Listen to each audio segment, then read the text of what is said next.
Assalamualaikum warahmatullahi wabarakatuh. Perkenalkan, nama saya Anggara Pragusti, biasa dipanggil Angga. Saya dari Prodi Teknik Elektro Universitas Mula Warman, angkatan tahun 2020. Nah, di video ini saya akan membahas sedikit tentang COVID-19, dan di sini juga saya mendapatkan tugas saya dari dosen saya untuk membuat tugas vlog mengenai pandemi COVID-19 ini. Nah, saya di sini akan mewawancarai teman saya tentang COVID-19 ini. Kebetulan teman saya juga ini merupakan anak kuliahan dan juga sangat merasakan dampak yang disebabkan oleh pandemi COVID-19 dari awal tahun 2020 ini sampai saat ini. Dampaknya sangat terasa bagi anak kuliahan. Ya, kita sudah mengetahui tentang pandemi COVID-19 atau juga yang biasa orang-orang sebut tuh dengan virus corona. Nah, kenapa sangat menggemparkan dunia pada tahun 2020 dan hingga saat ini? Karena virus corona ini sudah banyak sekali merenggut korban jiwa. Dan di video ini saya menjelaskan sedikit tentang apa itu virus corona. Virus corona atau juga yang disebut COVID-19 ini disebabkan oleh virus dan penularannya bisa secara langsung maupun tidak langsung. Adapun gejala ringannya seperti demam, batuk, dan flu itu merupakan gejala-gejala yang bisa diprediksi sejak awal apabila terjangkit penyakit COVID-19 ini. Nah, saya ada beberapa tips untuk mencegah penyebaran COVID-19 ini seperti mencuci tangan sebelum makan, mengenakan masker jika ingin berpergian, menghindari kerumunan, dan juga jaga jarak terhadap orang lain. Nah, itu merupakan tips dari saya sedikit. Mungkin juga bisa dari pola makan dan juga selalu berolahraga supaya tubuh kita selalu fit. Di video kali ini saya akan ngevlog dan mewawancarai teman saya tentang COVID-19 ini, dan saya mewawancarai dia karena dia merupakan anak kos-kosan yang berada di Samarinda juga.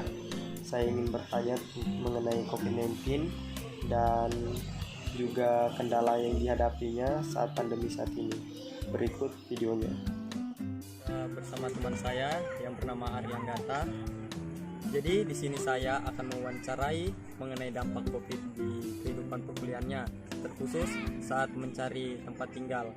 Menurut Anda, apakah ada kendala dalam mencari tempat tinggal di tengah pandemi saat ini?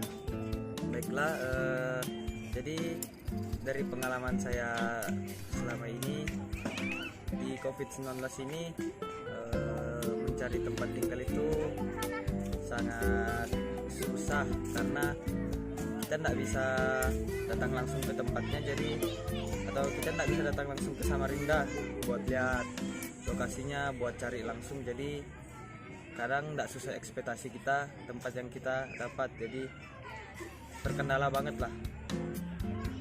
Lalu bagaimana cara Anda bisa fix untuk tempat tinggal tersebut?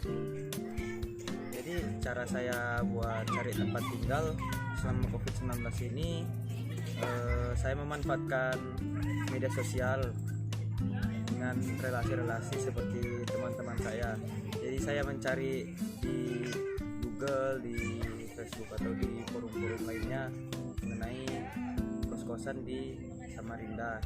Jadi biasanya kan di Google tuh, di Facebook itu ada yang posting mengenai kos-kosan atau tempat tinggal begitu. Jadi saya mendapatkan informasi dari situ.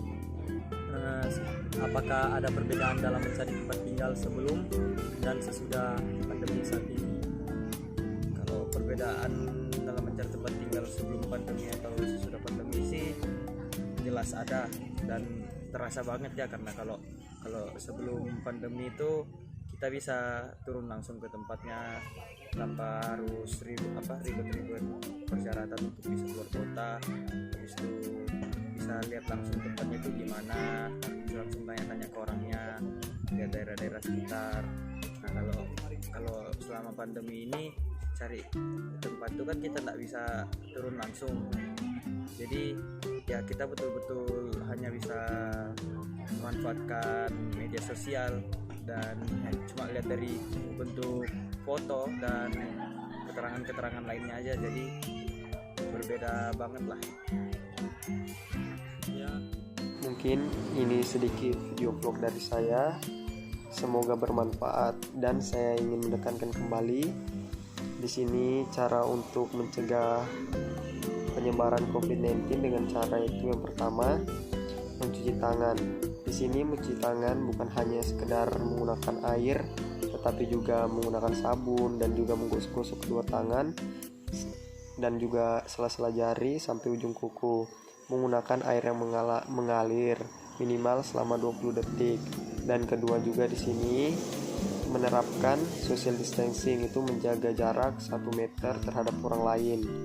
Ketiga itu hindari memegang mata, hidung dan mulut.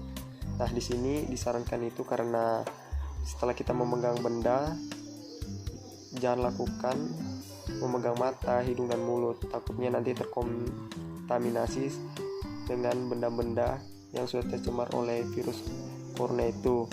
Yang keempat, ketika bersin dan batuk, jangan lupa tutup itu agar tidak mengganggu orang lain juga dan menyebar virus lagi.